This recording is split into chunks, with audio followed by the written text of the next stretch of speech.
Ghost came. But thank God, when the Holy Spirit descended on that room, the Bible says Peter in the Holy Spirit stood up and declared. And since that day, I want you to know the Spirit of the living God has worked and moved according to the promises of Jesus Christ when He said, if you need me to be glorified, He'll do it. If you need wisdom, He'll give it. If you need direction, it'll come from Him.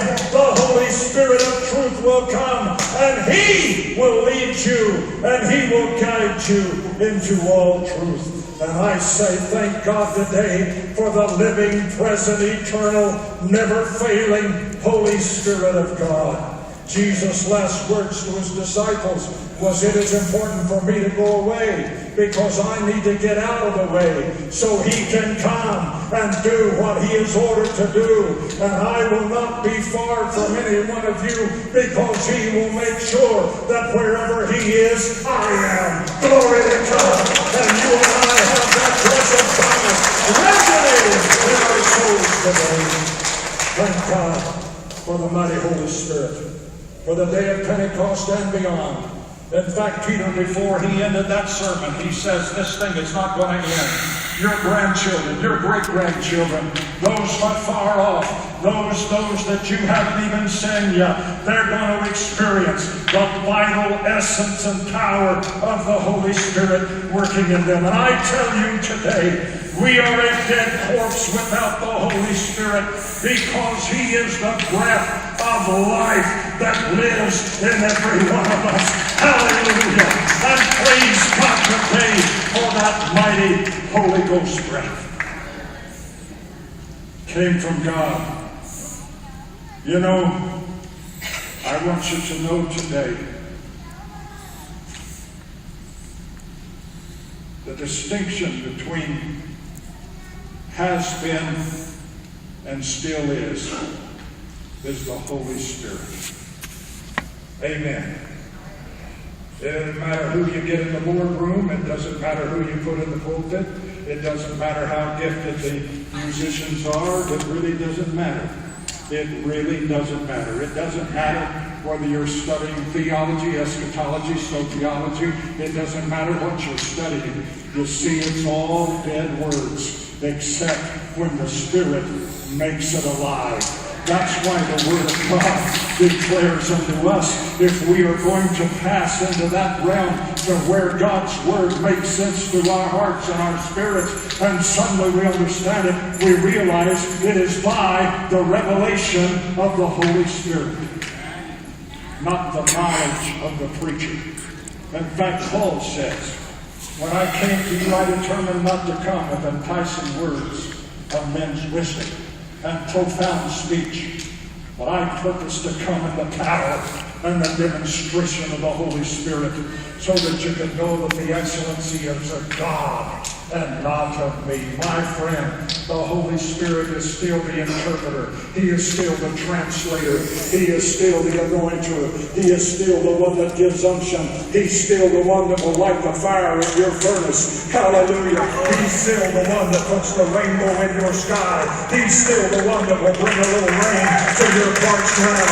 Hallelujah. Thank God, the Holy Spirit. It is the age and the hour when the church is empowered by that mighty Holy Spirit. And if we are going to keep our youthful zeal, we need to remember once and for all that we don't depend on our history or our legacy or our finance statement or anything else. We depend on the power of the Holy Spirit. Amen. Amen. He has put us on the journey.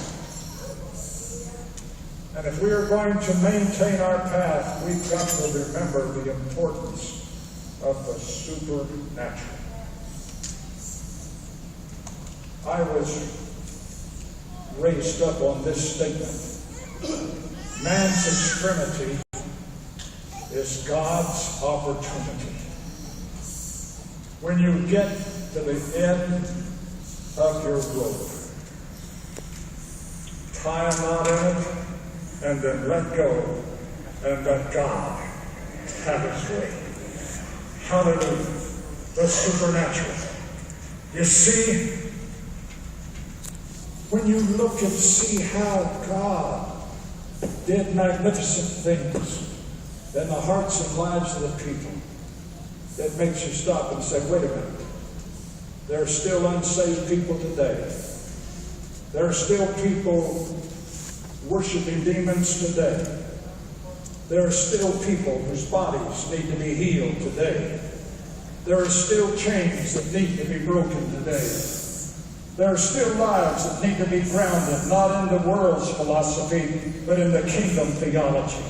And it needs to be growing the fruits of the Spirit, which are evident and prominent in a life that is yielded and committed to Jesus Christ. We still are living in a day where unless God is doing something, we're not doing anything and we're not going anywhere. Folks, I've got to say to you today, without the supernatural, we are done and we are undone. Yes, sir, because there's nothing in us that can save a lost soul. There's nothing in us that can heal a sick body. There's nothing in us that can break a chain of demonic oppression and break a chain of addiction. But there is power in the name of Jesus Christ, and there is power by the wonderful work of the Holy Spirit and from the supernatural of God. Hallelujah! Not far from you, just right down the road, is somebody who used to live crying, dragging chains, but those chains have been broken. Somebody not far from you was as vile and wretched and undone as could be, but today they're a Bible-toting, God-believing, Christ-loving, Hymn-singing child of the living God, because Jesus came and did a supernatural work in their lives. Can I tell you today that this is the way it is? Before our coming, back in Free Wilson time, Reverend Krause told me the story when the church was just small and growing over on East 4th Street, 4th and Kingston. And they had cleaned up that building and opened the doors in 1956. Invited the people to come in. And they came. The curious came, the looky-loos came, and a few people came because they were searching and seeking for something. But it wasn't very long after the beginning of the church that Pastor Krause says he read his text and realized the building wasn't this big and the platform wasn't this high. And he says, after he read his text and he prayed for God's anointing, he opened his eyes. And standing right there in front of him, looking in his eyes, was Elsie. He was speechless. But she said, I want to be saved. Well, what happened? God saved Elsie. God saved her husband. God saved her children. God brought them into the kingdom. History has declared that her husband and two of her sons have served on boards of leadership in this church right here. And on any given Sunday, one of her sons will walk this aisle and serve you with a smile and a care. God did a supernatural thing. Now, I've got to tell you, I do not know when the last person was saved by your witness and by your testimony. And I don't know if it was at this altar or if it was at a coffee shop or somewhere else. But let me tell you something. All I can say today is the supernatural is still taking place. People can still find Jesus. They can still repent of their sin. They still can confess with their mouth the Lord Jesus and believe in their heart that God raised him from the dead for them, and they can be saved. Hallelujah. I don't know when is the last time a sick, broken body was healed, but I want you to know the supernatural is still happening. The healer is walking up and down these aisles this morning, and I want you to know while I'm up here beating my gums, you can sit there and have a miracle of miracles if you'll but reach out and believe that there is power in that precious name. And you don't have to live under the cloud and the bondage of that affliction, because He can set you free. Praise God. The supernatural. The supernatural. Close the door on the supernatural. And you have locked up the church and you've sent it away. But Jesus said, the gates of hell shall not prevail against it. Hallelujah. Because He is the one who guarantees that in any day, in any hour, in any time, the hungry heart can be filled and the searching heart can be saved. Glory to God. And the broken heart can be mended and healed. Why? Because He is with His church. And He said He would be until He comes and receives it to Himself. The book of Ephesians chapter 5 says He loved the church and He gave Himself for it. I want to pause for a minute and say, come on, get over it. If Jesus could love the church when He sees every wart and every mole, including yours, how can you not love His beloved church? He loved the church and gave Himself for it, that He might present it unto Himself a glorious church, not having spot or wrinkle or any such thing, but it will be holy, blameless before Him. Christ is coming for a victorious, triumphant, God-moved church. Hallelujah. I want you to know, some people are going to get to the gates of heaven on walkers, crutches, and wheelchairs. But when they get to the gate, I want you to know, hallelujah, they're going to be ready to kick a can down the streets of gold, rejoicing in the glorious, eternal, ever-living youth of God Almighty and His blessed church. And they're going to thank God for the day that they gave their heart to Jesus. Amen. There's a little irony in the fact that we got to come to Pueblo when the church was in its 11th year. Can you guess when God saved this one? When he was 11 years old. Hallelujah. I felt like the dirtiest, filthiest, ugliest, meanest, rottenest sinner in the world. I've never stolen anything bigger than a hubcap.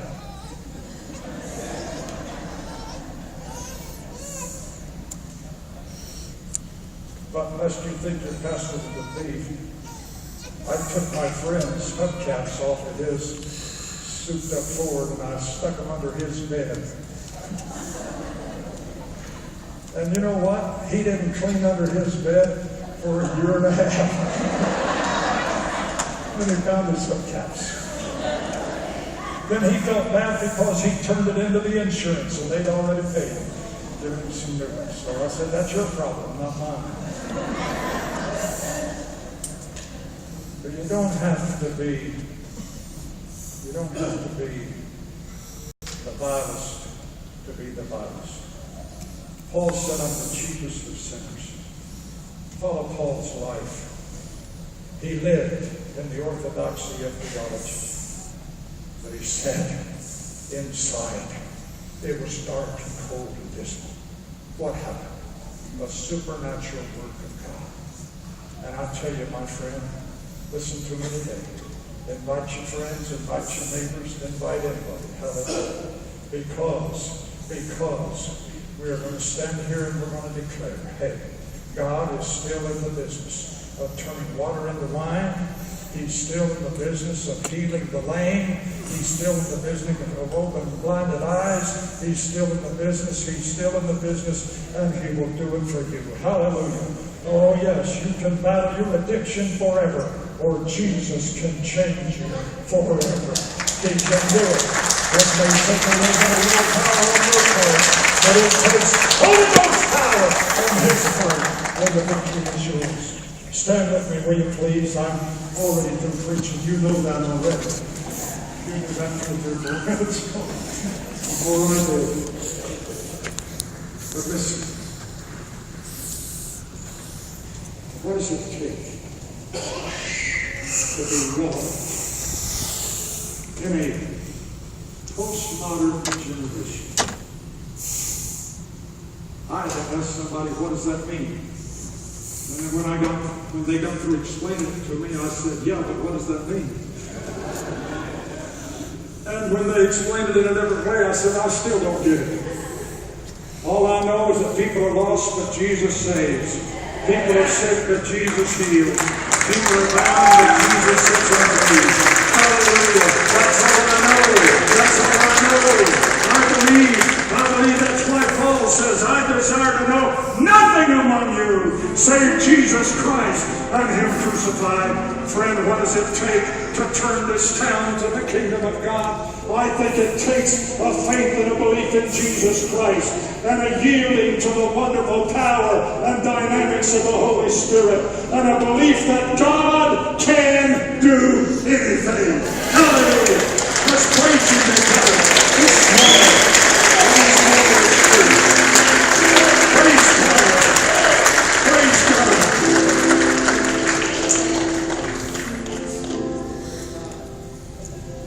He'll help you fight your battle.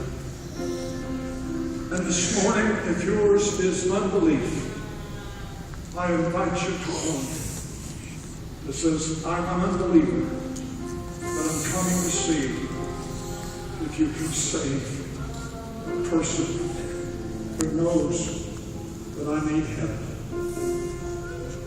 I invite you to the altar this morning if you say, Pastor, I've become passive about the baptism in the Holy Spirit. I know you said in the service this morning, you heard message in tongues, interpretation, and your mind is whirling theologically, historically. Some of you said, I didn't even get to hear it. The building's too big. But it doesn't matter whether you hear it or not, you can feel it. Glory to God. And if you think that kind of thing is out of order, then you don't think like I think. Because I believe today we need to hear the voice of God. And we need to hear the word.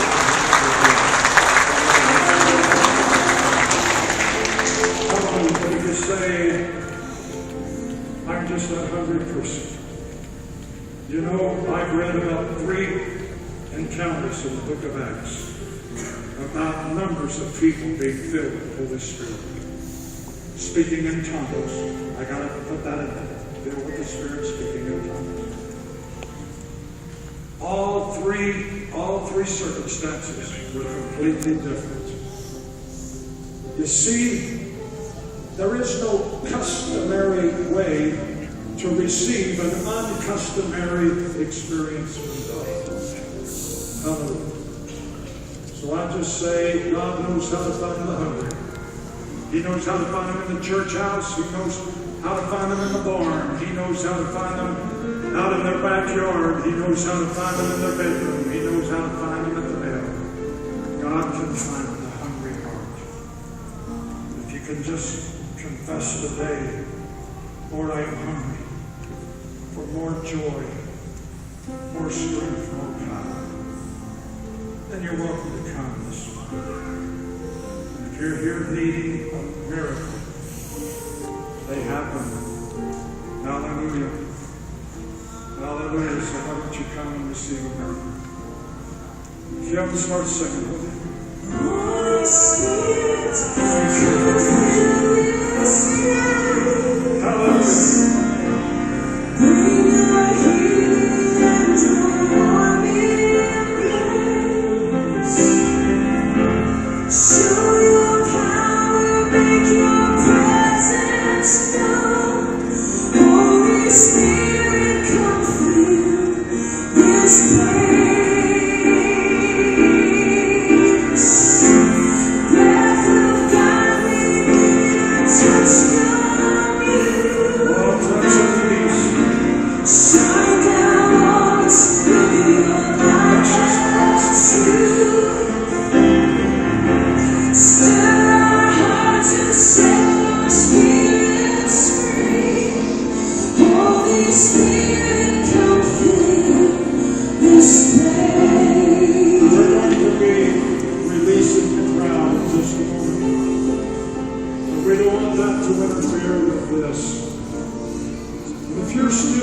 look around and you say, Pastor, I do believe in the supernatural. And I know that I need help from God. I really need His help. You're welcome to come. Spend some time in His presence. And you know what? No one's going to interfere with you or interrupt you. And if God doesn't do it, then you've got to take that up with Him. But I'm here to tell you all things are possible.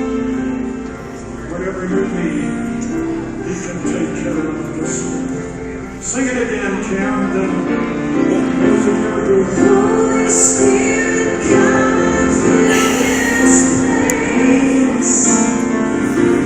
Bring your healing and your warm embrace. Show your power, make your presence known. Holy Spirit, come fill this place.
Now you who are still in your seats and you who are at the altar and you this morning would say, Pastor, I know that I am what I am through the grace of God, and I thank Him that He's touched my life and He's made deliverance in me. Will you slip a hand toward heaven and give thanks and praise unto Him before you slip out of here this morning?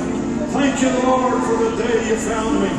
Thank you for the day you turned me around and started me in the right direction.